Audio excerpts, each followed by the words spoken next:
Hello, everybody!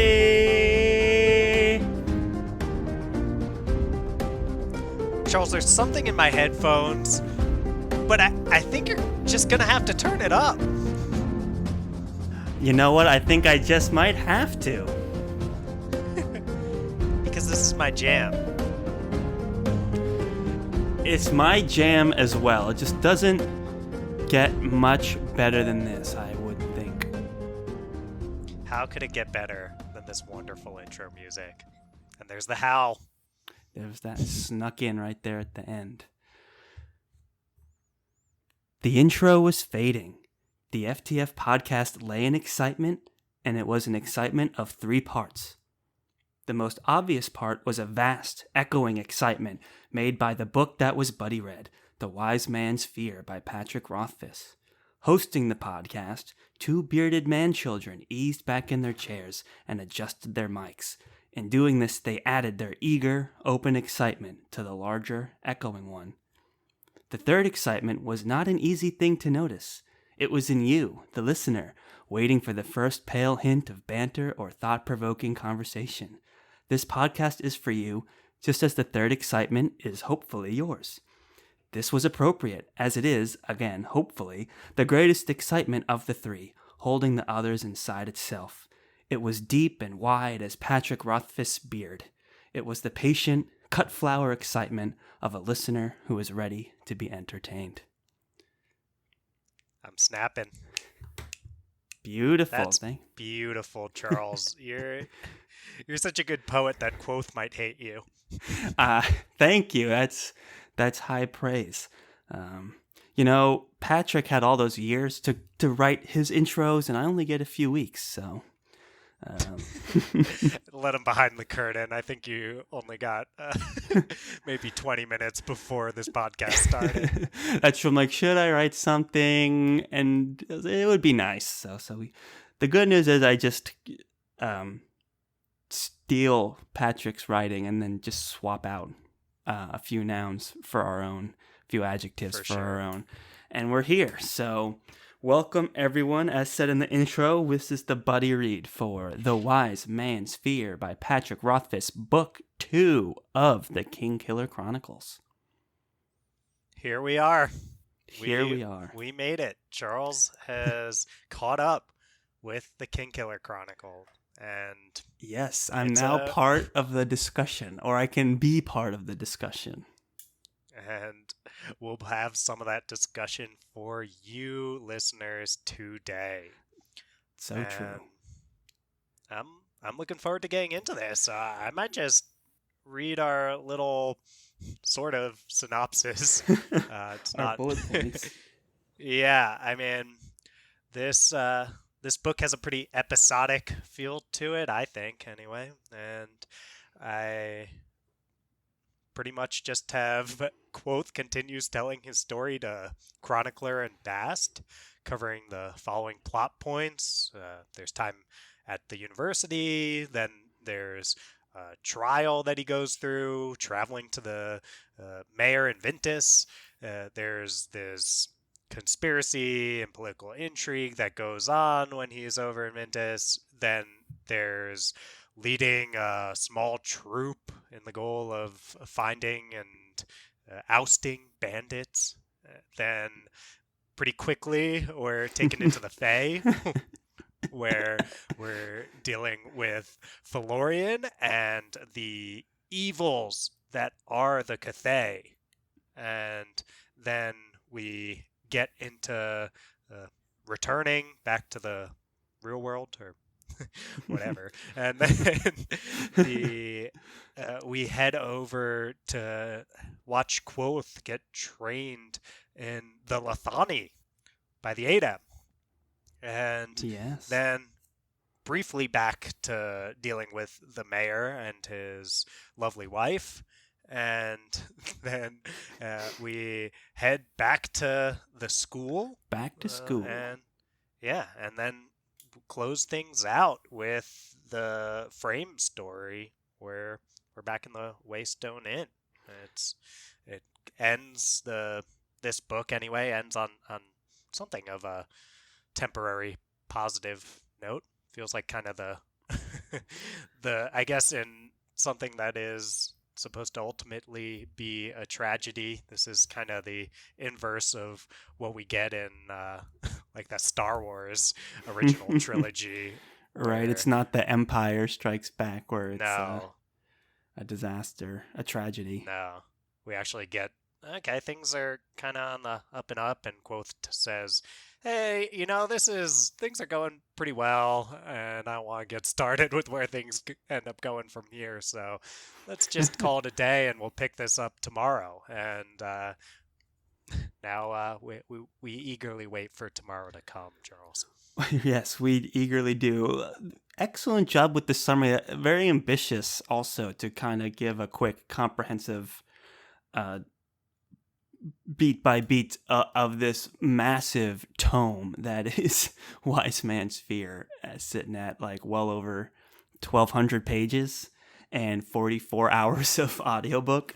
It's no small feat to try and take that on. So excellent job.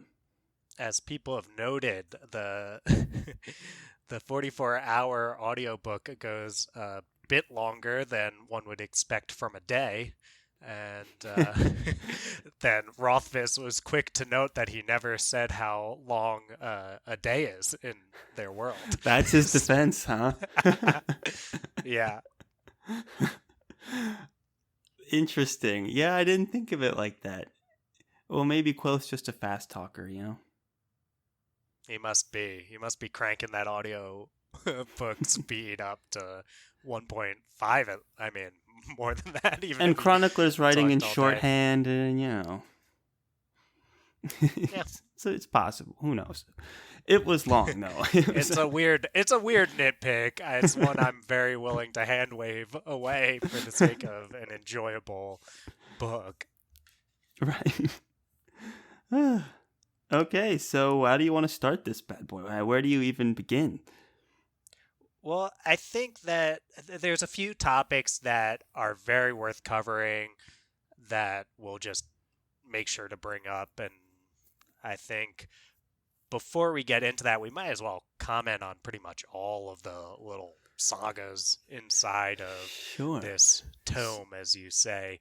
So I figure we can just go through those bullet points I listed, and I can pretty much say, hey, Charles, you got anything to say about this part? And maybe I'll have a few things to say too, and we'll see where that gets us before we dive into the big discussion questions that we want to tackle. All right. Okay. So that brings us to the opening of this book where Quoth is still at school. Pretty much right where we left off, I would say. He's studying, he's at work, he's, struggling for coins, all that stuff. The only parts of this section that I think for me are really noteworthy, the first would be the trial. And Quoth's decision, like, as the storyteller to just kind of skip those parts. That's in this section, right? Where he's being like, and then I got in trouble with Ambrose, and then still blah, blah, blah. The trial's over, and I'm okay. And they had a little back and forth with Chronicler about, like, you're going to skip the trial, but you, like, learned a whole new language. You did all these things. Like, yeah, but you know what? It didn't really affect the greater story that much, so there's not really much point in dwelling on it. Let's move on. And I thought that was kind of entertaining. I thought that was kind of appreciative also. It's like, look, we need to get from A to B, but like this stuff happens, but do we really need to dwell on it? This book is already long enough. I don't think we need to read a whole section dedicated to a trial that doesn't ultimately bear any weight to the story. So, and just as a book that's about storytelling, it's kind of fun also to be like, yeah, and then that happened, and we'll just skip to the next part. So it's a fun tool, I thought. I thought so too. I thought some of it was kind of Quoth flexing on Chronicler that, hey, this is my story that's told in exactly my words, and this is what you're gonna get. If I don't want to cover it, then you better respect that, because this is the only version of the story that I'm willing to give. I like Chronicler wanting more because it's such a legendary part of Quoth's story, and he Right, the wants way the to hear it public from him. tells his story, that's like a Yeah. huge tale, and he just wants to skip over it.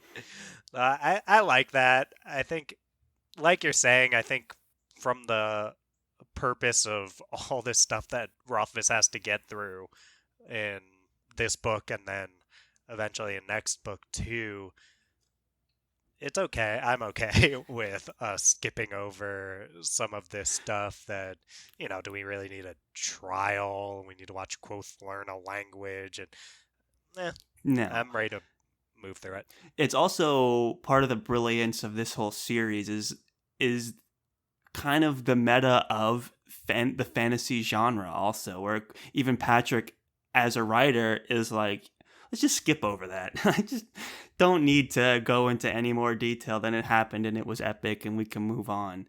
And what makes a story about telling stories so interesting is kind of that meta aspect of it, that greater kind of, this book doesn't take itself too seriously where it gets bogged down in all these epic details like maybe a more traditional high fantasy series will be.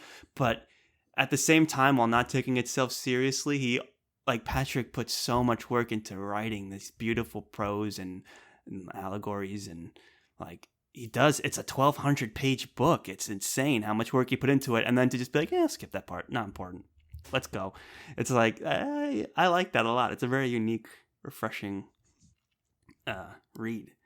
The other thing that I liked about this section, and then I'm good about talking about the school, is I love when after the trial, he's like, now I have to prepare for my auditions for next semester, and everyone is like, dude, you need to leave. And he's like, what are you talking about? He's like, I won the trial. It's like, no one wants you here, man. You have to go. And he's like, I don't understand. Like, I'm ready. And it's like, dude, I've told you 3 times now, you need to leave. If you try and stay, they'll bankrupt you with the tuition that they set for you. And like, you're too hot right now. You're too controversial.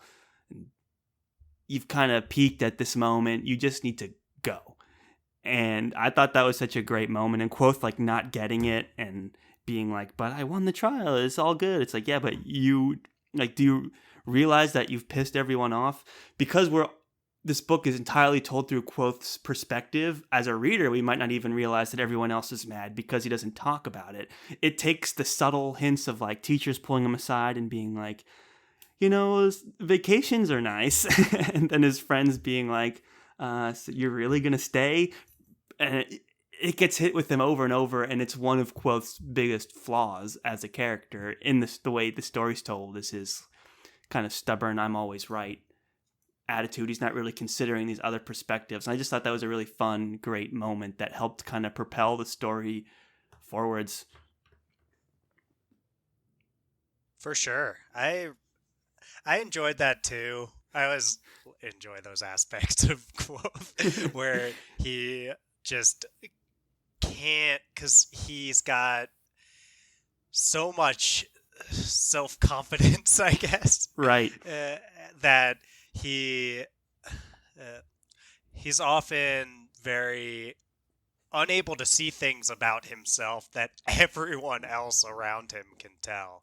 And I think part of what Rothfuss is getting at there's a conversation he has at one point with, I don't know if he's a Gaelet or whatever, but that person who used to be a student at the university, but now is got this contraband business and all that kind of stuff that Quoth talks to, who's like, yeah, everyone knows everything. This isn't a quote or anything, but the sense of it was like, yeah, everyone knows what people say about someone except them themselves. And I thought this was an interesting moment for that from Quoth, and I think you've mentioned, he's particularly vulnerable given some of his foibles, if you will. And I also really appreciate during that, you said teachers were pulling him aside, and where Elksay Dahl tells him the ignorant edema story. Yeah. I love Rothfuss's stories within the stories. I think that's so stories within the stories within the stories. Let's be Right. honest. But I love these little stories that people will tell because Rothfuss has such a talent for getting across these almost fable-like stories that teach a lesson. And the ignorant edema I particularly enjoyed because the point it drives home where it's that the like person trained at the university who knows all this stuff and wants to talk all this philosophy with his edema ends up he can't swim when there's a storm at sea, and the Right. edema's like I don't know any of that like stuff that you're talking about with all the philosophy, but we're in a boat, and if this boat goes down, then I'm gonna swim to shore. I don't know what's gonna happen to you with all your book learning. Right. No, that's such a great moment, and Patrick's ability to change voice when he's telling these different stories is so great too. And again, it's Quoth listens to that and he still doesn't get it. He's like, "Okay, cool story.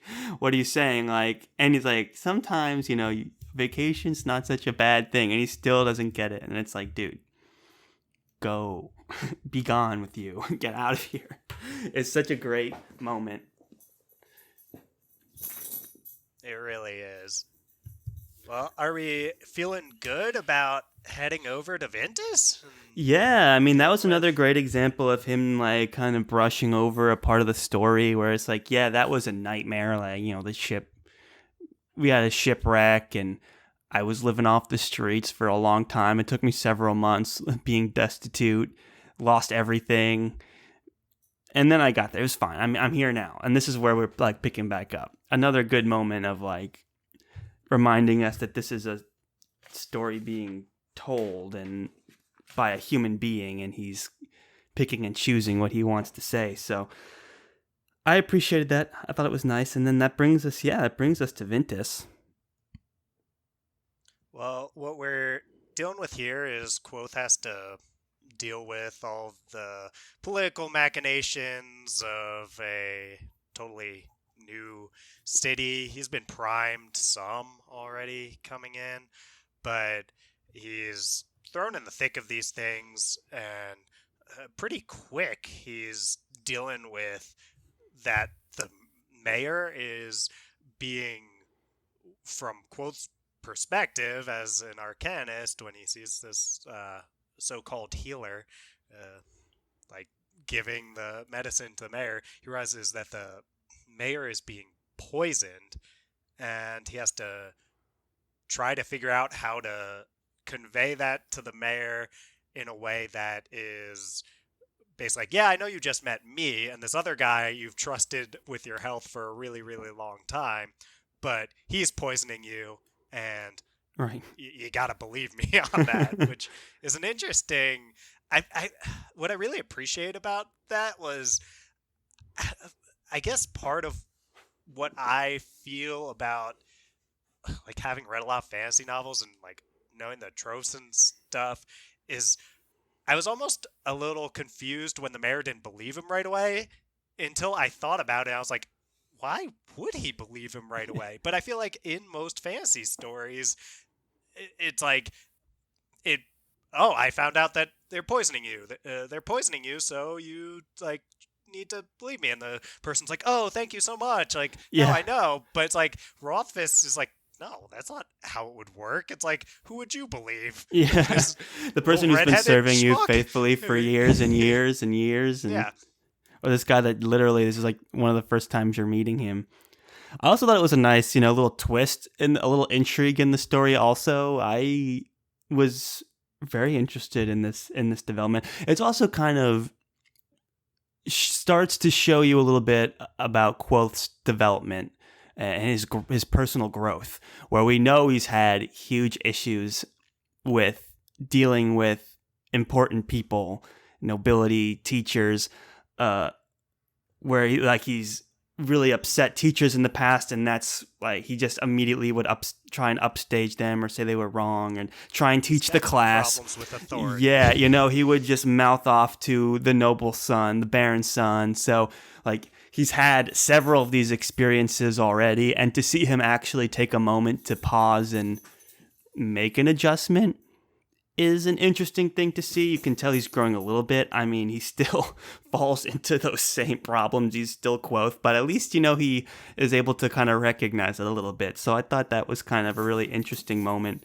in the story to be like, okay, Quoth is starting to come into his own a little bit. He's starting to learn from his mistakes, which is a hard thing for him to do. So it was a really interesting delve into like this whole conspiracy. It's like there's this added element of like, oh, I can't upset the nobility. He's the only, like, he could throw me out of here in 2 seconds. So I really gotta rely on like logic and reasoning with this guy to convince him otherwise.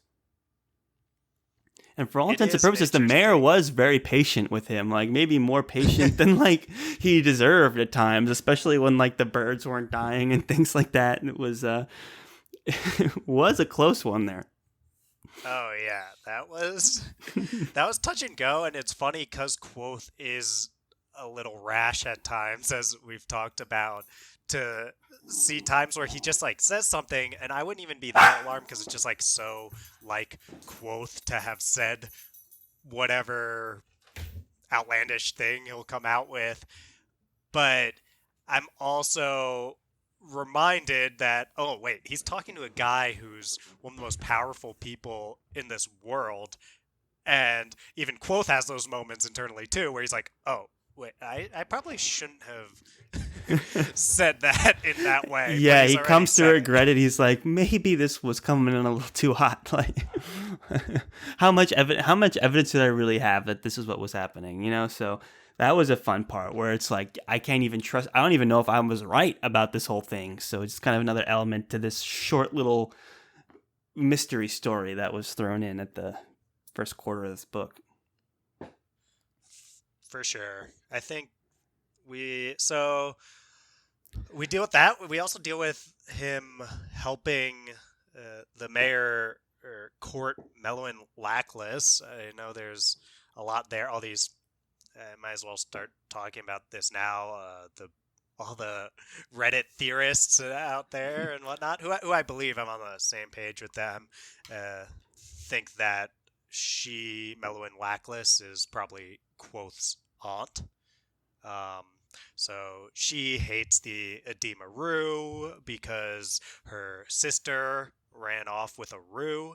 There's, I think back in Name of the Wind, there's maybe it was early in this book though, I can't remember. There's a poem, or not a poem, it would never be a poem, song that Quoth's father wrote about his wife, that she got so mad at that she made him oh god, I can't remember. It's like sleep under the I don't remember caravan or whatever it was like, but anyway, the song is Dark Lorien, Arladin's wife, has a face like the blade of a knife, has a voice like a prickle-brown burr, but can tally a sum like a moneylender. My sweet Tally cannot cook, but she keeps a tidy ledger book. For all her faults, I do confess, it's worth my life to make my wife not tally a lot less. And some people have noted that Melwin's older sister who ran off with an Edema Rue is was named Natalia Lackless. So this bit about not tally a lot less, and some of the other things I mentioned, like the fact that Melwin is noted by Quoth to like be eerily familiar looking, but we're not exactly sure why when he's thinking through it. And I mean, that song is pretty telling, and the fact that she got so upset about it, and he literally calls her my sweet Tally in the song, right? It's cleverly written, so we don't really think much of it but when it's first dropped, but it's No, I actually hadn't considered that, but it makes sense.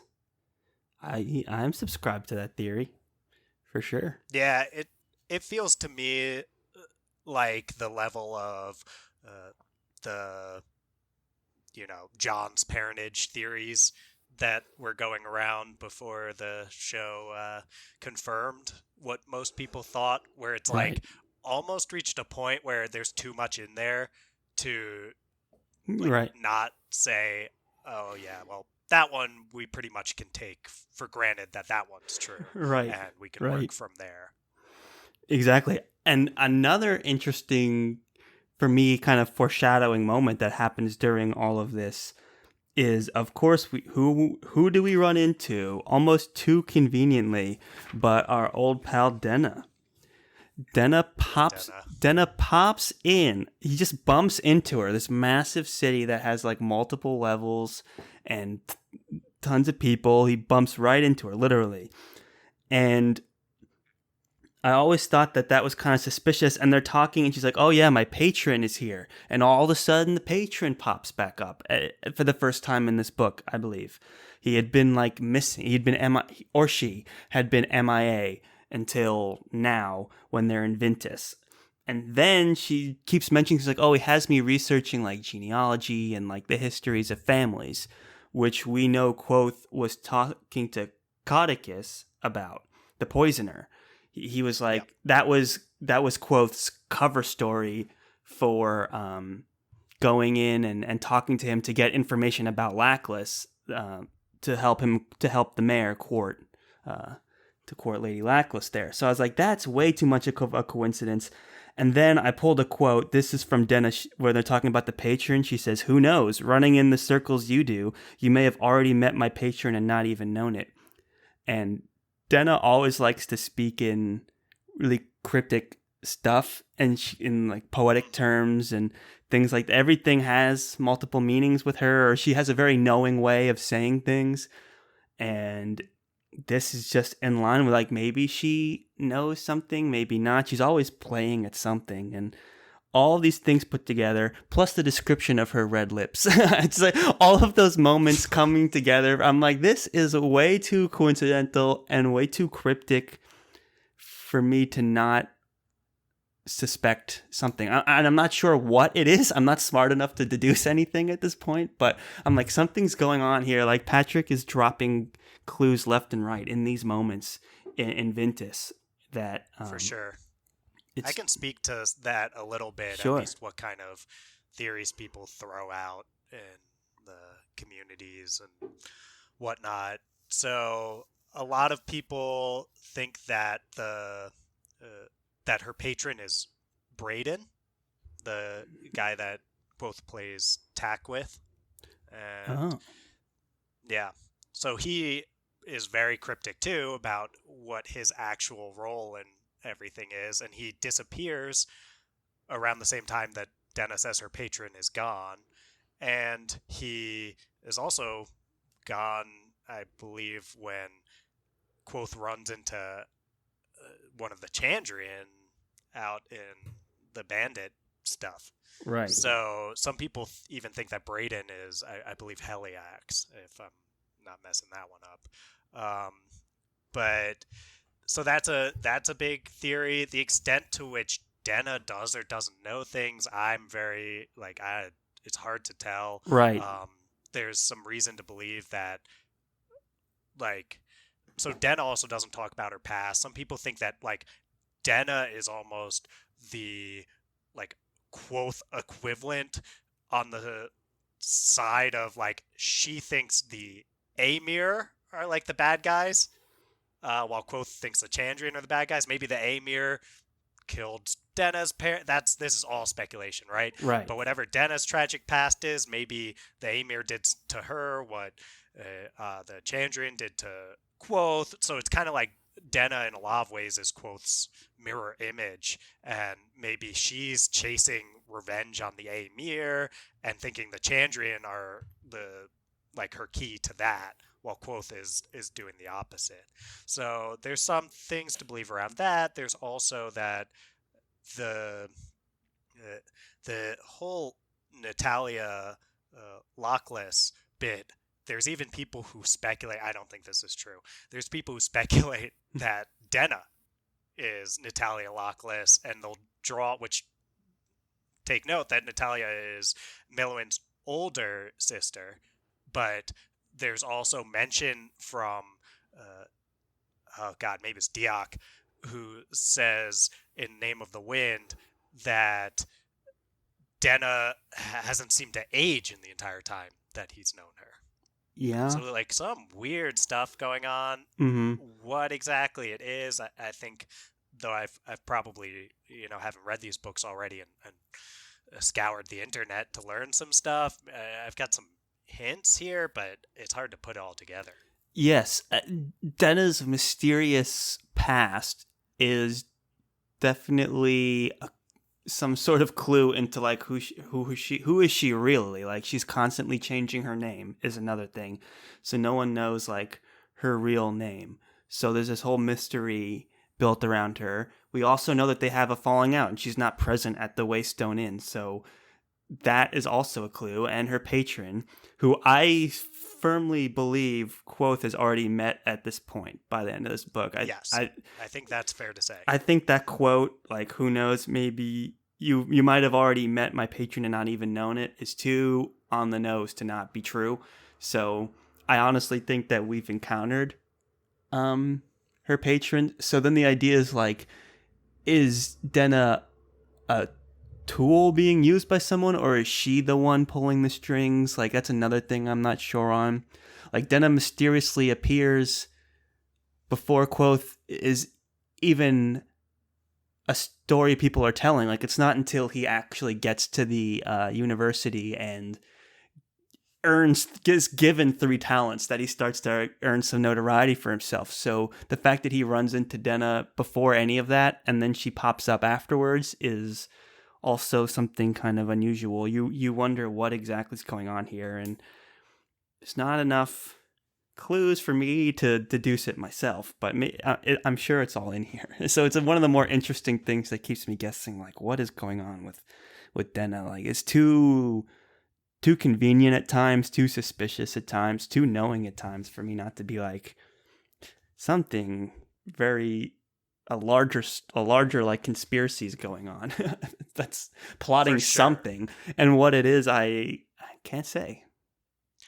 It's hard to say, and I think it has the feel of something that when book 3 comes out will seem inevitable in retrospect, but right, because it's so clear that something's going on there, and we also know that Denna plays a critical part in how things end up where they end up, not just because of the fact that she's one of the main characters in this story, but also because one thing Chronicler says when he first arrives is, hey, I heard there was a girl or a woman, I don't know what he says, and Quoth is like, what do you know of her? Like, like, how could you know anything of her kind of way.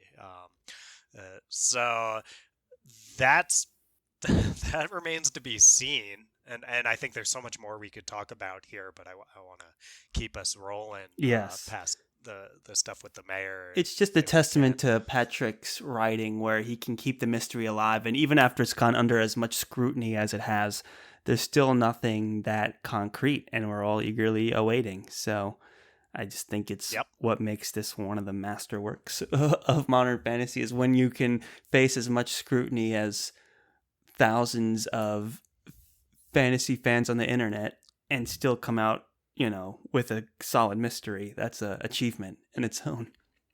Well said, Charles. Thank you. Let's take a trip into the woods, and we've got Quoth in charge of a small troop here. We got a little new cast of characters. And something a little more traditional in fantasy, also, like a troop on the trails. It's kind of quest type feel to it. Yeah, the mayor just was like, "Dude, I can only take so much of you right now. You have to go." It's like what everyone seems to do with poor Quoth is just like, "Dude, you were interesting at first, but it's like I gotta live my life now." So He's almost like he can be and it's too funny much how trouble. Quoth doesn't like More trouble really than he's worth. piece it together until he's already like on the trails, and he's like, wait a second. He's getting rid of me this whole time. He didn't think I was like the only man for the job. He's like, I either die or I succeed, and either way he's happy. So Yep. There's a beautiful quote that Stanchion says early on describing Quoth, which is, young six-string here is so sharp he can hardly help but cut himself. yeah. I was like, that's good. That's Quoth. And so too clever by half, I think he's described as at other points. Right. I think I love those aspects of Quoth. Some people, I guess, we had our Mary Sue conversation in our last episode, or not our last episode, the Name of the Wind episode from 2 weeks ago. Right. And we have our own thoughts on that, and you can tune into that episode to find out. But I love these aspects of Quoth. Yes, it definitely some of the bigger flaws of his character for sure. Is himself. A perfect flaw to have for someone that's considerably infallible, Well, then, I mean, there's a fun little dynamic to this troop. I feel like I think I like seeing new characters, and you're reminded how great, like you like to say, Charles, how great Rothfuss is with just developing voices for characters. Yes. Because, I mean, like Daydan and all of them have such clear, distinct voices. Yes. I really appreciate that. No, I was pretty interested in it seemed kind of like a B plot, but I was like, we're getting a little adventure. Quoth is actively doing something. It's an interesting little side story, and I always loved. Another thing that I love about Rothfuss's writing is his use of perspective. So we see a lot of these characters, like, when Patrick creates all these characters, he obviously knows everything about them, but then he presents them through the point of view of Quoth, and it's really interesting. Like when we first meet Tempe or Tempe, how are we going to say his name? Tempe. Tempe. It's like where all these things seem like antisocial and unusual, and then more light gets shed on it, and then we actually get to the Adem, and so I very much appreciate how everything's told through Quoth's perspective when we go through this discovery, and all these, he's like, he didn't even realize like they were in love, and like the other two characters were in love, and then he's like, why doesn't someone just tell them? And it's like, hello. Like, how many people have tried to tell you about Dennis? So it's just like a really interesting dynamic that happens in this section of the story, and it's always fun to be reminded of this is all through Quoth's perspective. There's still a lot we don't know about these characters, that a lot we still have to understand. I loved seeing Tempe portrayed. This was my first reread of it, so this is the first time I got to see how Tempe is portrayed when I already know why he's so fidgety, as Quoth is describing, or why he won't make eye contact and all this stuff. And I think it really helped me appreciate how masterful Rothfuss is at doing exactly what you're describing, Charles. Rolling out the facets of a character. Of a whole race of people, about. Too. A whole culture. Yeah. Rothfuss was very restrained in all of that. For sure. He does it... And I mentioned our last episode, or I keep saying that. I mentioned our Name of the Wind episode, that Rothfuss has the gift of patience in his writing. Yes. And that is how we end up with an 1,100 plus page book. Right. But it's also how we get to see him just masterfully unveil the Adem and their and culture. See us like change our perspectives of people as we come to know them. Like I always loved how he gets to the Adem and be like, Tempe, like you were taught from Tempe, that guy sucks. I love that too. It's like, well, he's not particularly bright. Yeah. It's like So he failed the test like 5 times or whatever it was. It was like it's funny to see the one that was like his teacher is considered for the most part like an unimpressive individual at the school. So those I kind did of like things, that. or it's like, oh, okay, we find like Tempe's just a dude, which kind of is like Quoth, where it's like he's portrayed as this great person. It's like, oh, he's this guy at an inn waiting to die. It's like there's a difference between what we perceive and then what this person goes on to be like in their actual lives. So I just thought that was all really fantastic, and all that was built in this Troop Bandits section. It's good stuff. Yeah. Then pretty quick after they take down the bandits, and later I guess we find out that from the Cathay that that the bandit leader was one of the Chandrian. Right. It was kind of telling when like but- they barely reacted to an arrow going through his leg and stuff like that. Like Yeah. the way he was written, he was just a more stoic, like knowing type of character. So it was it was an interesting little bit of spice to that plot line. And then we end up with Quoth chasing Florian into the Fae. And Oh, this boy. is, this is something that gets brought up constantly about this book. It's, it's a relatively small portion of the book compared to how frequently it's talked about. I think that's fair to say. And I've got some thoughts about the time with Florian. I'm wondering what your reaction to this time was in your first read, Charles. Right. Okay. Well, on my first read, it seemed like all of a sudden like they turned a corner and there was the Fae, and I was like, wait, what is happening? So it turned on a dime, but I'm fine with that. He runs in, and then it turns into this like romp.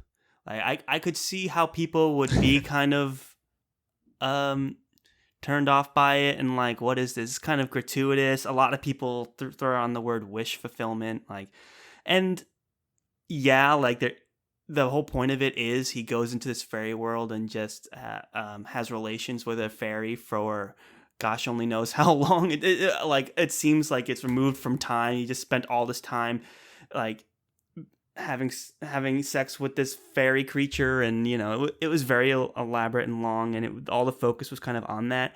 But for me, this is the reason it was kind of played out was because I think it's a really interesting, again, part of this telling of what's happening on the larger picture, because this is the first time, besides maybe our encounters with the Chandrian, that the stories are coming to life in the narrative, where it's like, yeah, we've encountered the Chandrian twice at this point, but besides that, we haven't really overlapped these kind of fantasy elements of these old tales to what's real. And now we have the Florian, the Fae, and I think a huge telling moment in this thing is how the Fae kind of reacts. Like a whole section of this book and the Kingkiller Chronicles is wrapped around the telling of Tarberlin the Great, and the Fae has no idea who that is.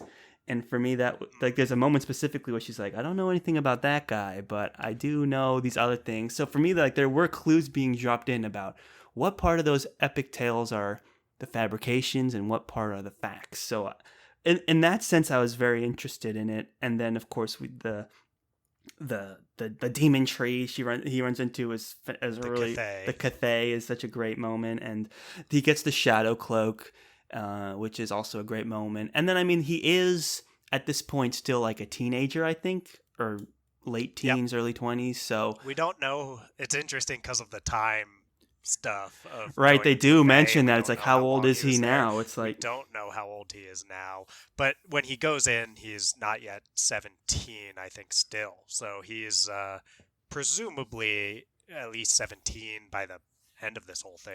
Right. But, and that's an age where sexuality is a pretty dominant part of your inner monologue, I would suppose. So it's like, it's in line with his age and where he is in terms of maturity wise. Like he had no experience with women at all, and he it goes from 0 to 100 like really fast, and that's sure. an interesting part of Quoth's character development as well. So I can see why people were upset with how much description went into it. It didn't bother me at all. I was like, this is a fantastical part of the story, and it's it's there for several reasons, and I think sexuality is just a part of this. It's basically we forget he's a teenager, so he's coming of age and he's learning all these things. So I was okay with it, and there's a lot about it I really liked too, outside of that stuff. I'm okay with it too. I mean, I'll say there were times where it was it dragged on a little too long for Yeah. me. It was a little much, just some of the things that seeing Rothfuss's incredible descriptive talents applied to some of the things that were going down with Felurian uh, were a little much for me, I'll say. Mm-hmm. I don't love this part. I'm not going to come in hot with some of the takes that you'll hear from other people about it. I don't think, I think it serves a purpose. It's just not my favorite part, and I think. Why do we always have to be on the same page? A little controversy would be nice every once in a while, but no, I totally agree. Yeah, well, just tell if you criticize Denna, then maybe I'll freak out. So I'll keep that in mind later on in the discussion.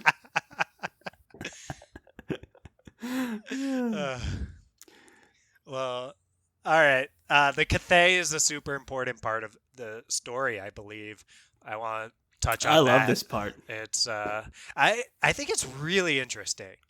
And I'll say there's a line to describe what the Cathay does, which is that it basically can see every future, so it can just act in a way where it tells you the thing that would most mess up the world. And that's basically what it most wants, is to most mess up the world. So I think Bast describes it as anyone influenced by the Cathay is like a plague ship sailing for a harbor. So right. It's just sending a torpedo on the world, and that torpedo is Quoth.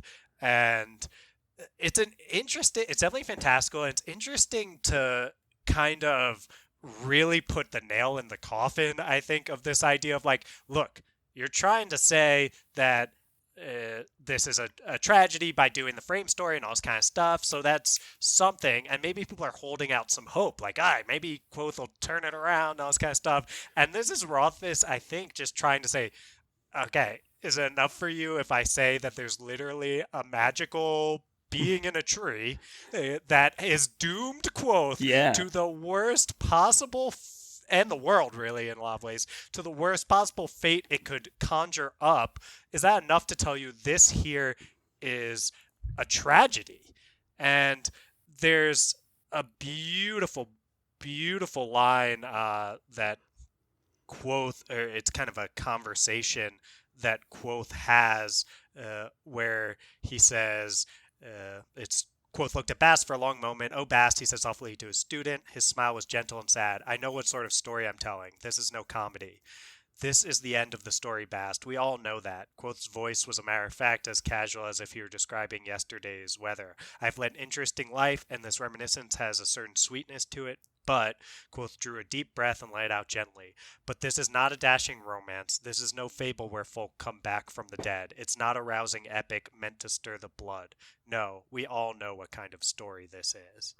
Yeah, it's such a great moment. That moment where they have to do the interlude because Bast is so overwhelmed with the idea that he spoke to the tree. It's like, that's one of my favorites in the whole book, because now you perceive Quoth as tainted now. I mean, he goes on and to do a lot of happy stuff, but this tree has irreversibly kind of tainted his actions, all of his actions. And really all he said was like, yes, Denna's patron beats her, and no, she's not in Ventus anymore. That's really all the tree said, right? The tree didn't say much else.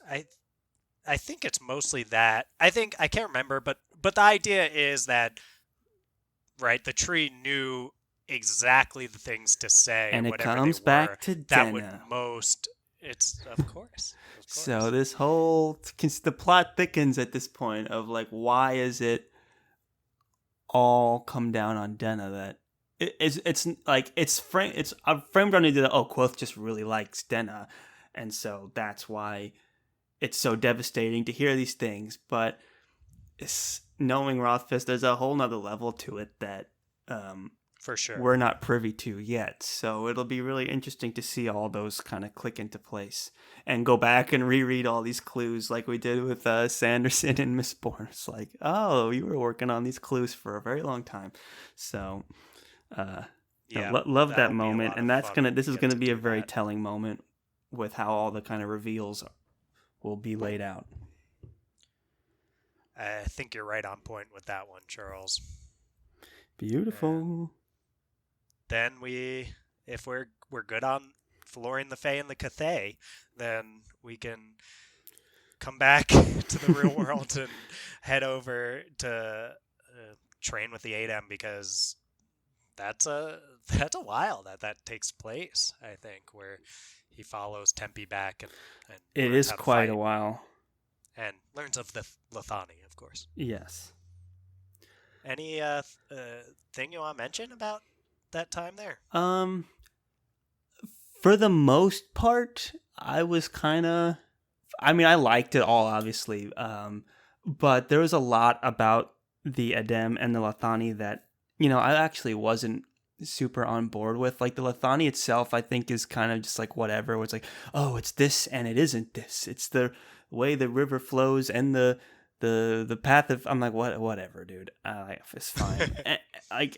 So all of that, and that like holier than thou stuff of like, oh, we figured it out, but we're also like super weird in a lot of ways, and like we'll banish people and kill people and whatever. So I'm like, you're not perfect. But the part that I really enjoyed was Quoth's trial, his first trial with the tree, with the sword. Is it the sword tree or the...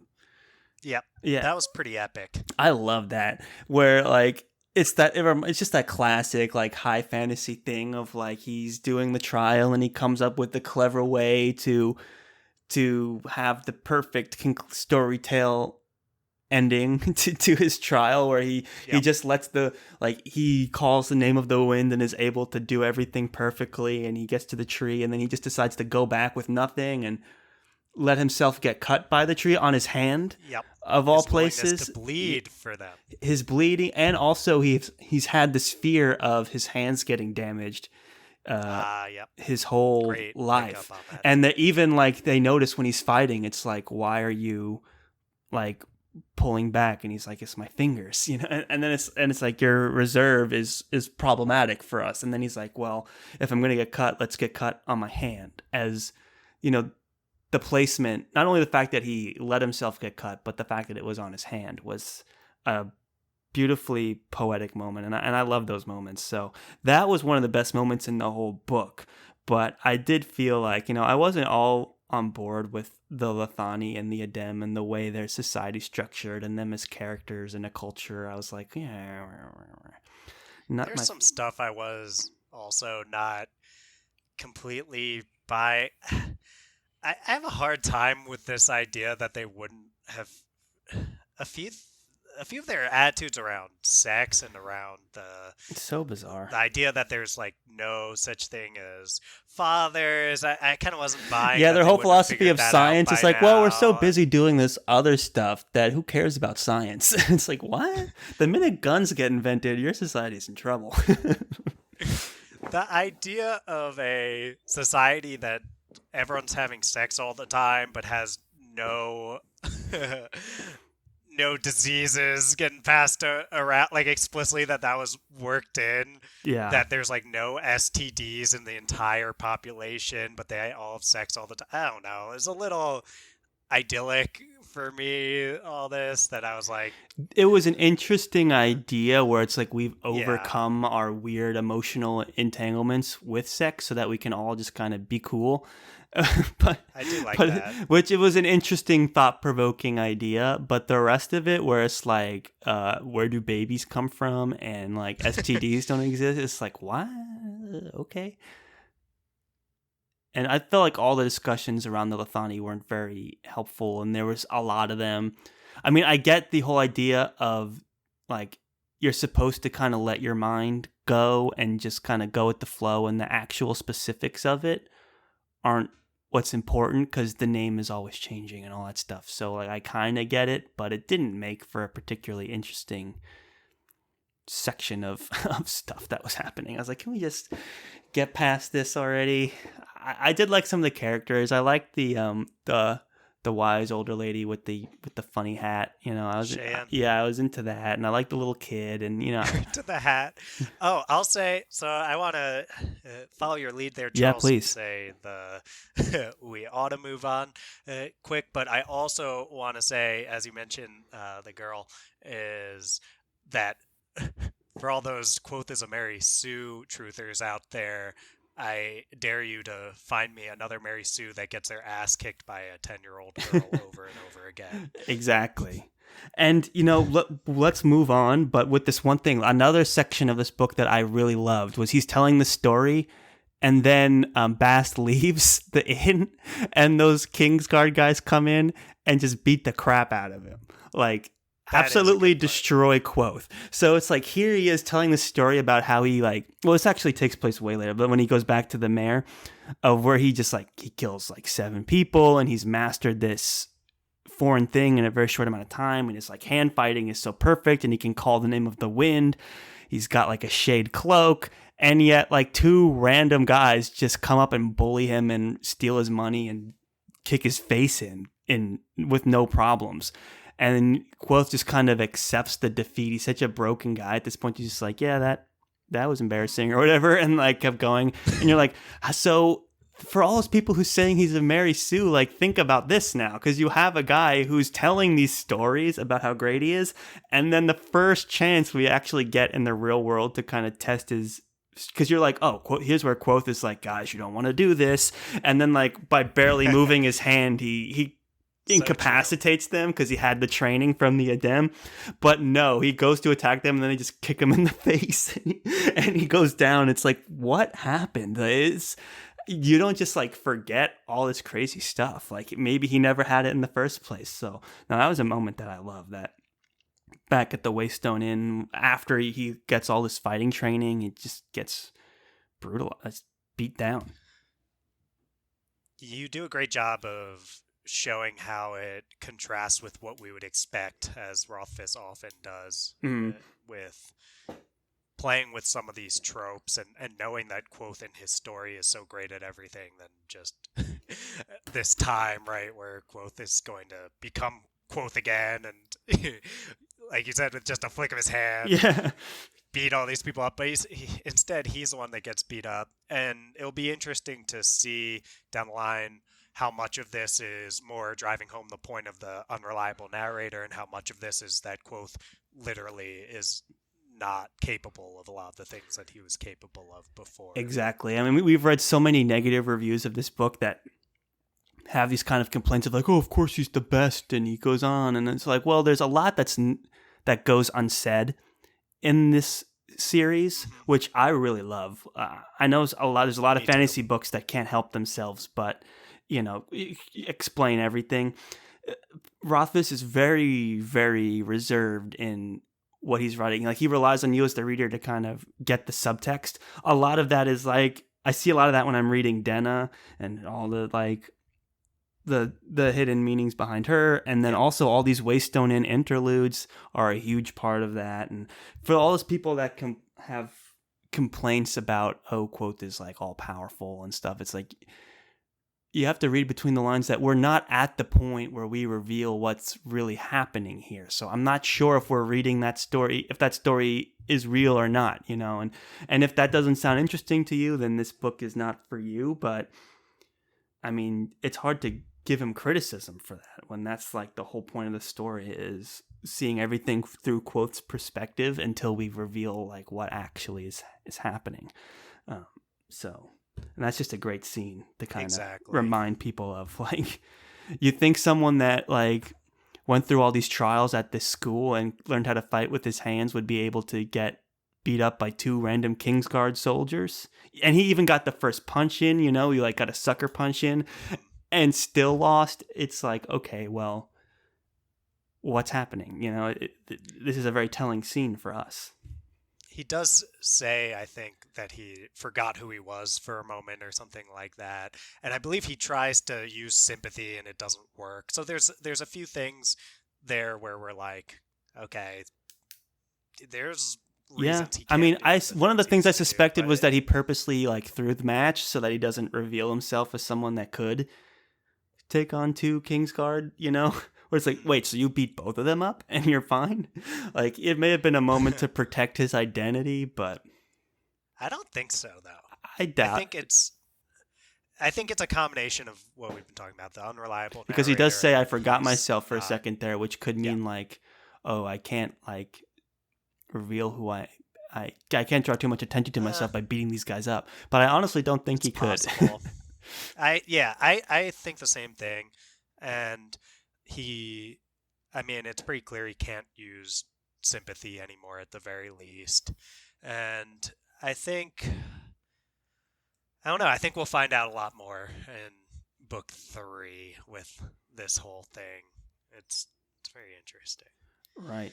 All right, well, then if we're good on the Adem, then we're going back like Quoth did to Ventus to see the mayor just briefly, just enough time to horribly insult his wife and maybe Quoth's aunt. Yes. There was this whole moment where he fights the fake musician crew, and he returns the daughters to the village, and they tell this whole story about him, and he feels guilty about it at first, and then it's like, you know what, they were horrible people, I actually don't feel bad. I do really like that plot line, and this also happened right before Quoth got his face kicked in at the Waystone Inn too, I think. Like, he killed all those people, and then they had the interlude, maybe? I can't remember. I can't remember where that was I feel like it was after. I'll believe you. But I feel like that all happened. So that was a fun interlude there. And it kind of builds, it was build up from the last book, I think, where they tell the story at the campfire of how how troops work, and you ask for wine like 3 times and you refuse it, or whatever that whole song and dance is. So that was just a fun moment. We can keep going for the sake of time since we're already like circling the drain. There's so much more to talk about, but I just didn't want to leave that behind. That's a fun moment. For sure. Well, I think we get him back to the mayor. He insults his aunt, probably. Right. And then he is whisked away. It has a little bit of a feel, I think, of, all right, we're kind of done here. We need to get him out of here. So Rothfuss doesn't waste time over there. And also back to his biggest flaw of upsetting people more influential than him. It's not new ground for Quoth. I think it's totally justified that when pressed, he tries to keep his composure a little bit, but when pressed, he says something he regrets. I don't know if he regrets that one, but he says something that is pretty brazen. We've seen this. I mean, he did to Denna earlier. Did it to Ambrose. He's done it to just about every person he can. Yes. So he's out of there. I don't know if there's anything you really want to touch on. There's the box with no lid or hinge or anything, which was the introduction to that. In the timeline, this is the first time Quoth is interacting with this box. It's mentioned twice before. It's mentioned at the very beginning of the book, actually. When I went back to write this new intro, it mentions like the third silence when it's talking about Quoth. He's like staring at the box, and that's also how the book ends. And then there's a section where he pulls Bast aside. He's like, how would you open this box? And Bast tries and can't. And But this is their first time in, like, chronologically that Quoth encounters. I'm assuming it's the same box, but it's not mentioned explicitly. Probably. It's probably the same box. It's the same kind of box anyway. Of it's like, oh, there's something inside here. What is it? And so that's worth bringing up as well. So that's the Lackless box, and if Mhm. Quoth is if Quoth's mother is Natalia Lockless, then Quoth is himself at least half Lockless. Mhm. So that's, I think, some of the connection here, that he has some sort of familial right to that box. And Yep. some people think that what's in the box is actually Quoth's name. Oh, So we have yes. Elodin, who has, he freaks out when Quoth asks him that question about, what what happens, or what would you think of someone who keeps changing their name? And he thinks, like Denna. did Fella do this? Like, oh no. And they was like, oh, calling names, like just the things we call each other. Oh yeah, no, that's probably someone who's like insecure or something. Like, Right, exactly. So then so some people think that part of why Quoth is coat and a shell of a man at this point is that he's actually not like Quoth, or what his actual name was, anymore. He's deposited that in this box. Right. And then another thing I'd want to bring up about all of this is he gets like a wooden ring from Lockless that basically is like, I hate you, and he keeps it. And I always, like, I texted you earlier too, I'm like, these rings are perfect for, the arcanists to kind of use, because it's a piece of metal with symbols on it, which is exactly what they use for what's it called when they make stuff with the symbols? Sigildry? Yeah, sigildry. It's like prime for that. And we know that the suspected poisoner Codicus was a trained arcanist. So for me, I'm like, there's something about these rings that I think is going to come back. And I wouldn't be surprised if any of those rings that he had kept or held onto were in some way linked to the people trying to track him or whatever. That's just kind of a conspiracy theory by me. It's an interesting observation. Because I'm like, how can they not be? I mean, he's describing it like a piece of metal with something written on it, which is what all these, pieces of synergy are. So, and it can only be a little bit, and maybe it's only doing something really small, like listening to what he's saying or tugging him, or who knows. Like, it's hard to say. I don't know how it all works, but it made me suspicious. So there's also the Yilish knots. Yes. Like Denna's her braid that she's in, her braid. Yes. So there's some stuff going on. Hard to say exactly. There's some stuff going on. Who knows how important it ends up being? And then he also meets with Brayden again, and he gives Brayden all that information. Like, he confides in Brayden. Back. Yeah, Brayden is back. Gets all the information. Knows everything Quoth knows about the rings and all that other stuff. So all that stuff. Again, I'm not smart enough to like deduce anything, but I am very suspicious of all of it, which I think anyone reading it would be. But that's the only stuff I wanted to say about when he's back with the mayor. And then thanks for bringing that up, Charles. Yeah. We make it back to the university, and basically we run into Denna again. Yeah. During all that, we have that scene where she is having trouble breathing. This is something that has been built a lot with Denna, like that she had pneumonia as a child, and she has these moments. Quoth tells her 7 words. I didn't write them down, but I think it's, I need you to breathe for me. That's 7. So something I got like it. that. Yeah. And she notes that it's 7 words, and he like whispers in her ear. It's very symbolic of calling someone by their name, but so it's a very interesting moment. And a very convenient return for Denna again. So it's like, how many times does she have to conveniently pop up for us to start getting a little suspicious? I think we're plenty suspicious, Charles. We just don't know what it is. And dang you, Patrick. Then we get kind of this date that they go on, and Quoth and Denna at one point, and they kind of flirt, and Quoth says like something a little weakly, tells her like to love him or something. Like she's like asks what she's supposed to do, and he's like trying to be kind of clever, but then he says it weakly, and then she, at least he perceives her as being kind of offended by this, and he gives her back her ring, and then she, I think, takes his hand but doesn't hold it or something like that is how it's described. Right. And that's how Quoth perceives anyway. And I don't know, that I literally had to, you remember when I told you you finished the book and I was like, I've got 3 chapters left? Yeah.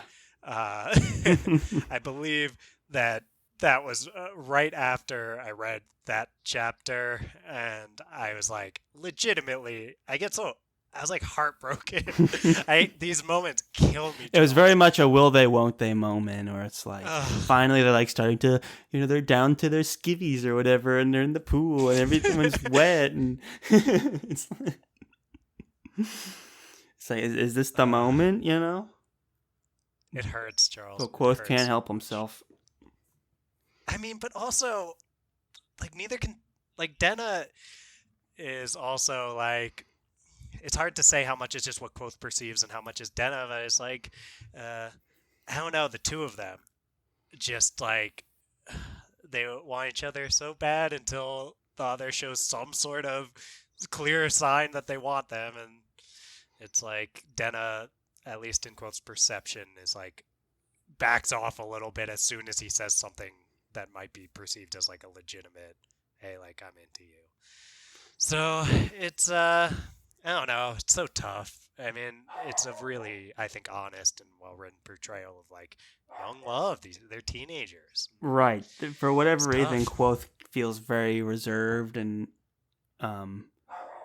doesn't want to be a guy that puts moves on Denna, and Denna's not just gonna be the one that comes out and to be so forward. So it's just like they're always kind of stuck in that weird space. So yeah. It's tough. We get Fella debriefs everyone on this whole thing after that, and then I don't know if there's anything else you want to mention about the stuff we get back at school. Quoth gets better at naming. Yep, he's got all his money problems figured out. Yeah. It's there's the new headmaster, or what do they call? It's not a headmaster. It's like the new leader. It starts with a C, I think. Yeah, I the know new what you're talking the about. new. Yeah, whatever. It's something with a C, right? Yeah, it's something with the C. Whatever. But it's the professor he's had the worst relationship with, like Hemmer or something. Hem. Just Hem. Heme. Yeah, so that happened, and that's kind of where like the story ends, with being like, yeah, and then he came and he gave me a huge tuition, but whatever situation I worked out with the guy, I get half of it. So I'm like rich now. It's like half of it over 10 talents. Which that was an interesting deal he managed to work in. Oh, it's Chancellor, by the way. Chancellor. They're called Chancellors. Yeah, so he works that in because, yeah, he basically can flub his entrance exam, and then he can have the mayor. The worse he does, yeah, like the more the mayor is going to pay the school. So it's like a good arrangement situation for both parties. Yeah. So let's see. Does anything else happen in those moments? I don't think anything that warrants mentioning, and I still want to get to our two of our discussion points. Yeah. Okay. So let's just wrap it up to the end. We're back at the Waystone Inn. Quoth can't open the darn box, and Bast is doing some sketchy stuff. Yeah.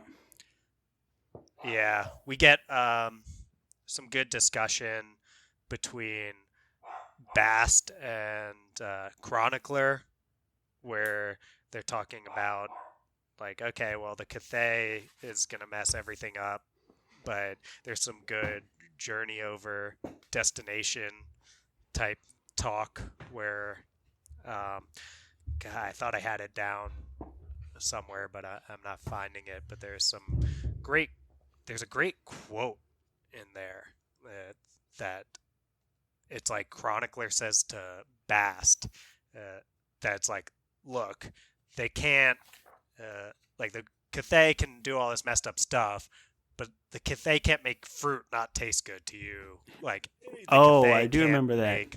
Yeah, it's like it didn't stop you from making your Reshi laugh today. Those are some of the lines I remember from it.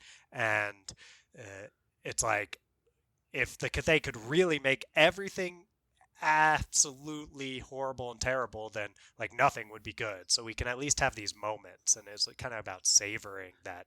Yeah, maybe the I do remember destination might that. suck, but we do have these moments. Yeah, Food Chronicler still kind of tastes tucks good. Bast down, being like, Yep.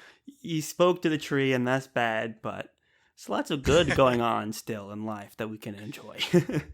Yeah, I like that a lot. Yeah, that was a great moment. So then, if we're good, so Bast does some sketchy stuff where it looks like he was maybe he hired we don't know exactly why, but it seems like maybe he hired those soldiers, or he made a deal with those soldiers because he thought maybe it would like bring out Quoth if Right. they threatened him, but that backfired if that was the plan. And It's not Bast, explicitly mentioned. He does like get a no, cut of the money, and they do have a conversation, but it was kind of unclear to me what was actually happening. Like, should we be suspicious I of think it's Bast, or is supposed to Bast be just trying to unclear. Yeah. provoke Quoth to kind of awaken his fire or whatever? But it's not sure. But it was interesting way to end it. I agree. Well, then. And also, Quoth had those keys also to try and Yeah, open he the like box. doesn't he tries to open it with all the keys. It doesn't really work. So something's going on with those keys and this box and the box. There's still the door, which I imagine will be the Door of Stone, which is the next book in the archives. So there's a lot of interesting stuff about the story of Tarbalin the Great that kind of mirrors Quoth's journey. And I thought the fact that the Fae didn't know who Tarbalin was interesting. And like, Quoth has the Cloak of Shadows, which mirrors the Cloak of Many Colors. So there was a lot of interesting parallels there, but I don't really have much more to say on it than that. It's like, is Quoth Tarbalin? Who knows? Like, is there some sort of way that would be possible? Like not really. Time travel. Yeah, stuff. not really. But it's interesting. He does mirror that legend so much, and there's no proof that Tarbalin actually existed so far. So, I just thought that was a really interesting. Yeah, that's another part of in the Fae. Never thought about that before. There's a very unique moment where he's with the Fae, where she like, there's only certain parts of the Tarbalin story that she comments on, and the other parts she had never heard of before. One of them being that she didn't know Tarbalin never existed, and that was a huge moment for me. I was like, "Whoa, what's going on here?" And then he's like, got the cloak of the shade, which can block him from stuff, and the idea of like he called the stone and jumped off the roof, and it's like like, did Quoth technically like jump off the roof with Aelin and stuff? So it's like, I don't know if it's just like poetic justice that he's mirroring the story, or if there's more to it than that. I mean, we know Quoth's story ends in tragedy, so who knows? But it's interesting. They hit a lot of the same beats, and that could just be Quoth telling his own story, making it sound like it's similar to Tarbalin's also. Sure. So, where it's like, yeah, I just thought it would be fun to include moments that mirror Tarbalin's and skip over the other stuff. It's like, yeah, me and Aelin were locked in a room and he called the Nameless Stone, and then I jumped off the roof. It's like, okay, that happened. It's like, now I have a cloak, a shade, which is like, everyone's like, what does the Cloak of Many Colors look like? And they were all talking about it right before he gets the shade. So those moments I thought were interesting, but again, nothing definitive came out of my thought experiment there. But I was like, something's going on there too. I don't know if it's just Quoth being a clever storyteller, like putting Easter eggs in, or if it's actually telling of a reveal that will happen in the Door of Stone. Well, Quoth also, it's interesting because the Taborlin stories influence Quoth in ways. So he's obsessed with pockets. Yes. Because Taborlin had a ton of pockets in his cloak. It's what got him into magic in the first place also. Yeah, and Taborlin's story is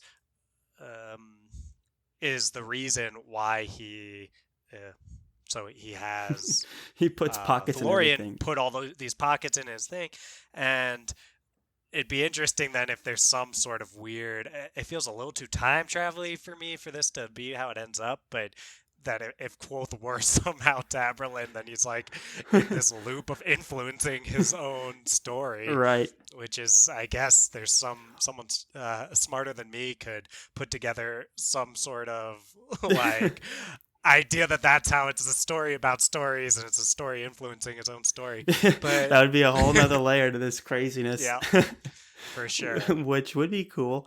I just thought he could also just be a fanboy who wants to sound That's like fair. Tamerlane the Great too. Who knows? And he's also asked if, when he tries to tell that boy in the village that he's Quoth, he's asked if he can show him the cloak of no particular color. And he's like, no, "That's you're Tamerlane." confusing that with Tamerlane. Yeah.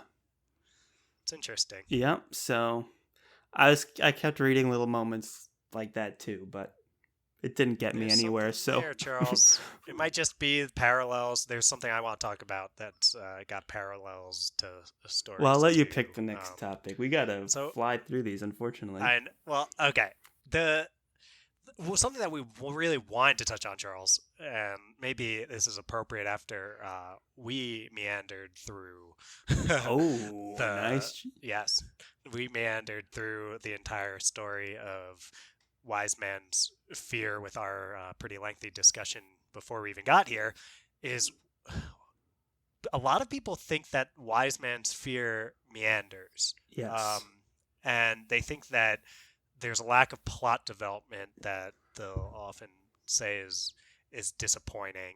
And Yes. you and I wanted to touch on that. And I, in typical fashion, very for strong these opinions. books, which I never did with Mistborn, is I think about the topic, and I usually just try to think about it and say, like, I'll make some bullet points if I need to remember certain things I want to hit, or I'll just be like, okay, I know what I want to say on this. But in this, I ended up like writing angrily my thoughts. I will on say, we will probably get a chance to go into this more in review of reviews, because a lot of my things were like, oh, this book needs an editor, like it feels like a lot of different things that don't go anywhere. So yeah, why don't you just kind of lay it on us, and I'll kind of react to it here.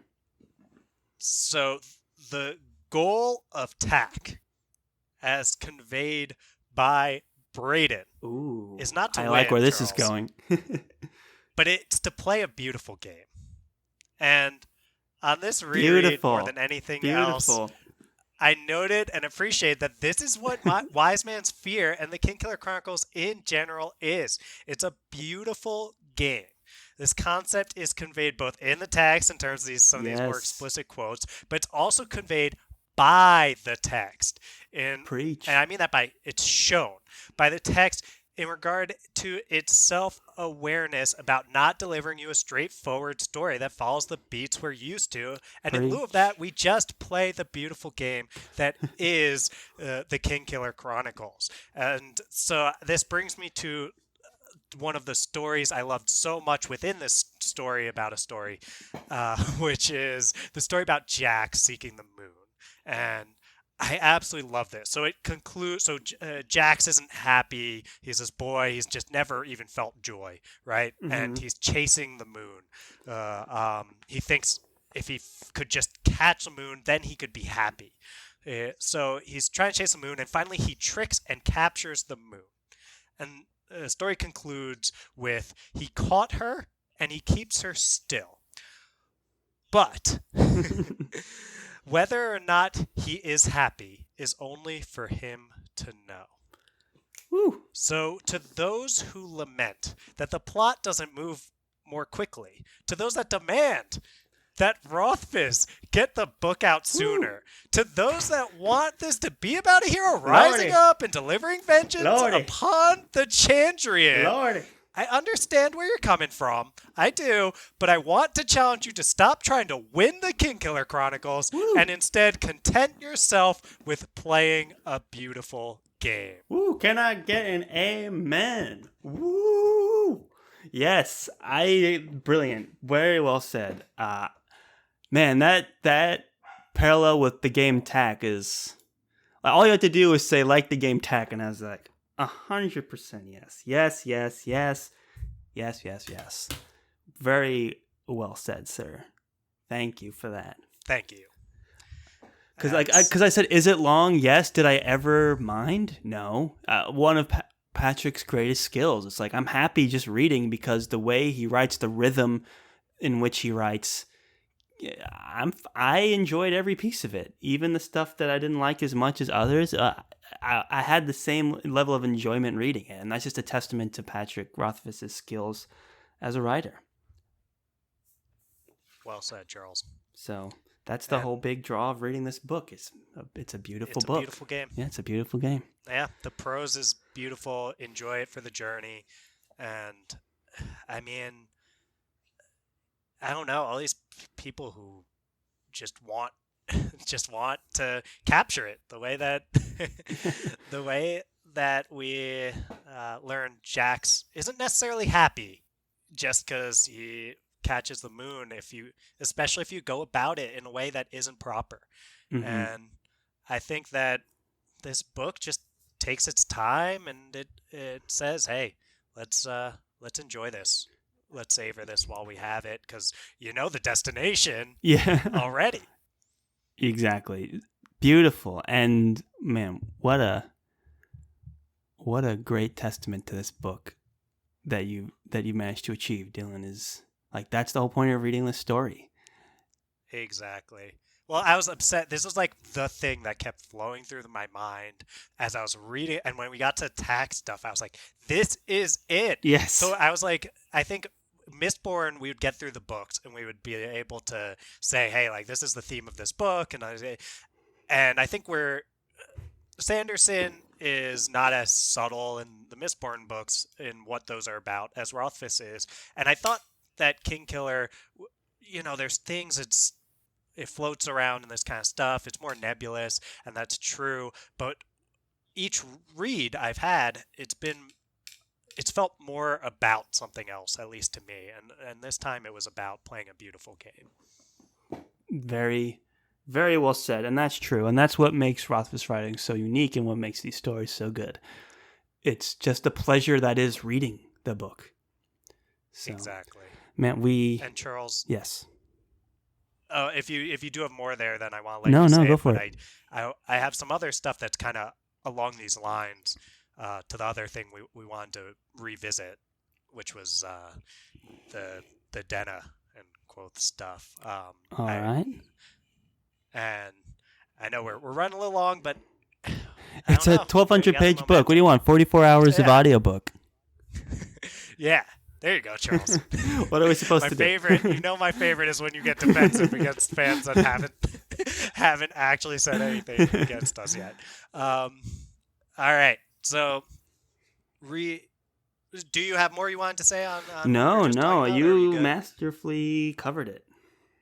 So, we wanted to say, apparently, some people that you were reading in reviews were saying that the Denna and quote stuff was annoying. And sappy. Yes. The kind of the phrasing that you would see. So yes.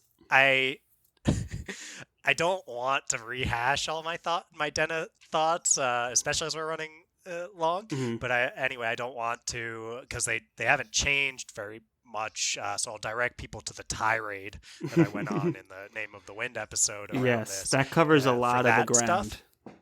Mm-hmm. I feel the same way about a lot of it. I'll say, if we're dealing with some people saying more like that the relationship is annoying and sappy, I mean, I'm kind of a sucker for these stories of young love, so they hit me right in the feels, Charles. And, I feel that. especially the ones like this that seem like they're going to end up in a tragic way. And I think that we've said it's honest in a lot of ways too, and I think the book and therefore Rothfuss puts itself and himself out there trying to talk about young love in a way that's uncynical and vulnerable. And whether that's a bug or a feature for you is a matter of perspective. It's a feature for me. And I think a lot of that might account for whether people perceive things like I do, or if they perceive it as sappy or annoying. a teenager with a crush. I mean, that's what it feels like, and I think Yeah. he captures that. I'll also say I want to bring it back to the Jack story, Tack and Denna, or wrap all of those together.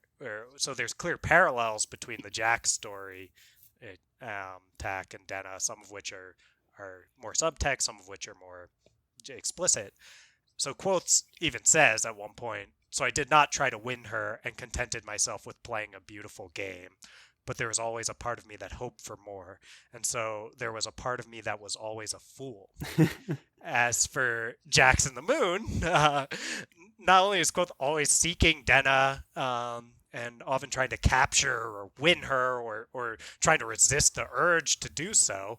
The moon's also frequently mentioned in reference to, and even by Denna, who says, makes note that there's no moon on the night in the mayor's garden, even though apparently there's a sliver of a moon. And she comments that she likes moonless nights best. But I'll say the point of this, right? I think Quoth is a lot like Jax, in terms of Jax chases after the moon and thinks if he could just get her, then he'd be happy.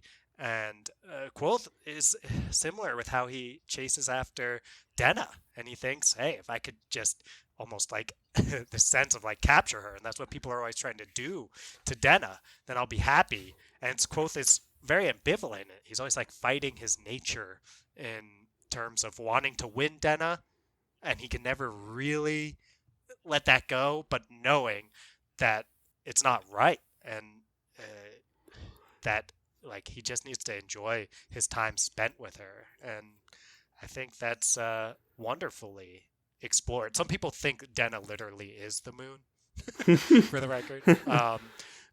Like, I think that's a little much. I think it's more of a parallel, kind of what you were talking about around Taberlin. Like, Denna is like the moon in terms of how Jax chases the moon and Quoth chases Denna. But, right, it's a theme in the book. Yeah. No, it's very well said. I can't say it much better than that.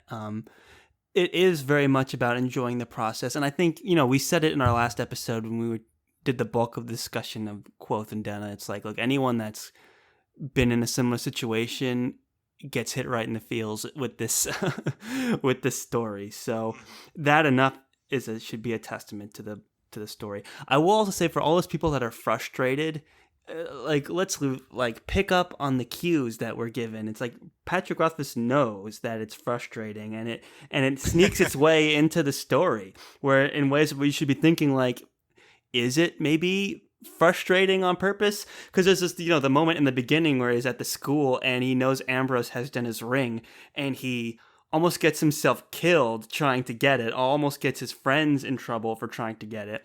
He runs into all kinds of trouble because now Ambrose has his blood and is committing malfeasance against him just for this ring. And there's this whole moment where Will, they barely escape with their lives. And Will is like, you realize you've gone way over the hill concerning this Denna girl, don't you? Like, that's how the chapter ends, where they're like licking their wounds and he's like, can we finally have enough of this? Like, no one else understands what he sees in her. His friends, Will is over it. Was over it in the last book. Will's like, she's not that good looking. She's this and that and the other thing. It is interesting that Bast has seen her and knows what she looks like. It's like, yeah, her nose is small or whatever. So it's like, Rothfuss knows this and gives you crooked and gives you these moments of like, can we please be done? Like, you realize you're going too far with this. So it's like, he hears you and he's acknowledging that, but that's like, there's more going on here from Quoth's perspective that Quoth can't shake, and he's not just going to suddenly shake it because it's exhausting to read about. There's also a great moment where he's with the crew and like this, when they're fighting the bandits, and it's two of the members of his crew are like in this will they won't they relationship, and Quoth is getting incredibly frustrated by it, and he's talking to Tempe. He's like, why doesn't anyone just tell them that they like each other and that they should get together? And Tempe has this great quote where it's like, trying to help right now would be like trying to put out fire with my hands, painful and with no real results. So it's like, just let it like burn out. Quoth can't even see it in himself. He has that, like, we know from when everyone was trying to tell him to take a vacation, to take a sabbatical. It's like, Quoth, you have to realize other people's perspectives here. It's like, no one wants you here. You're too much controversy. It's like, hey, like your relationship with Denna is very distracting and benefits no one and is constantly putting you out. It's like, what is the deal? And he can't even recognize that in other relationships. So how much more do you have to read before you kind of change your opinion of this relationship? It's like, very clearly this is something going on in Quoth's perspective that he can't shake. And just because it's frustrating doesn't mean it's bad. It's true to Quoth's character. And that's what makes it super good. And that's why our opinions haven't changed. Well, we like it. The pacifist in me wants to appease people by saying, if it's not for you and you don't like it, even if you acknowledge, hey, it's frustrating, I just don't like the feeling of being frustrated by this as I'm reading it, that's fine. It's okay. Definitely. You're allowed to feel that way, but Charles and I enjoy it, and lots of people enjoy how. And Patrick has heard you, and it's in the writing, and it's acknowledged. Yeah, so that too. Charles, I was thinking that the Will quote in some of these conversations that could have been taken right out of some conversations you, me, and Derek have had with me in the place of Quoth. So, this hits definitely. It's like. What's the issue here? It's very cut and dry that like it's time to move on, but it's not that simple when it's you that it's happening to. So yes, it's a beautiful moment exactly. captured in the Quoth Denna relationship. It's so, dude. I don't know if there's another like romantic relationship in maybe fiction in general, fantasy in particular. That hits me as hard in the feels as this one does. And I mean, credit to Rothfuss. I mean, people have strong emotional reactions to this, and either positive or negative, they're strong. Positive or negative, as Rothfuss has said himself. Something. Yeah. Mm-hmm. So no, it is a really poignant one and really unique one to like just the fantasy genre also. Because, like, you know, so many stories have a more transparent love story arc, kind of, and sometimes they subvert it. But in this case, where it's just frustrating and it's like, it's a unique play. But it's like you said, it's just a beautiful game, you know? It's just what's happening and how it's happened. And Rothfuss does it in such a way that it's just a joy to read, for me anyway. I love it. It's hard to say goodbye to this world. It's hard to not be able to read the third and final book. It's hard not to get those conclusions. But like we said, it's all in the process. It's all in making the game. So we're in no ways trying to rush Patrick. Which is take your time, man. Make a beautiful game, and we'll read it. So well said, Charles. It is hard to say goodbye. There's still more. We still have a review of reviews. We haven't quite let go of this story yet. True. And we'll create an episode at some point of Slow Regard. Slow Regard will come, and we'll have the review of reviews to hold out and kind of get more into these last few plot points we may have had to have gone over real quickly. We get the chance to revisit and review of reviews. So now more than ever, I would encourage people to listen to that. There's a lot we only got to glance over in this, but I mean, with something as epic as this book, I'm impressed with what we were able to achieve. So a proper send-off, I hope, worthy of the Kingkiller Chronicles. So this has been a pleasure. One day we'll reconvene for book 3, The Door of Stone. And what a day that will be. And until we reach that moment, I'm going to go ahead and I'm going to play the outro for everybody. Thank you all so much for listening. Please check out Review of Reviews for this book. I mean, what piece of fiction was made more appropriately for Review of Reviews than the Kingkiller Chronicles? The reviews are all over the place in this story. We're going to get into it, but man, 1 stars, 5 stars, all over the place. We're going to set it straight on Wednesday. And then we have a very exciting 2-parter of French pitching fantasy. We're kind of experimenting with the form of it, so you don't want to miss that. We're going to figure out what we're going to read after Lord of the Rings. It's finally happening. Just as I've now finally read Kingkiller Chronicles, Marshall finally have read the one series to rule them all, Lord of the Rings. So that will be very exciting. So many beautiful things to look forward to in the near future on the Friends Talking Fantasy Podcast. Thank you for listening, everybody, and go forth and conquer, friends.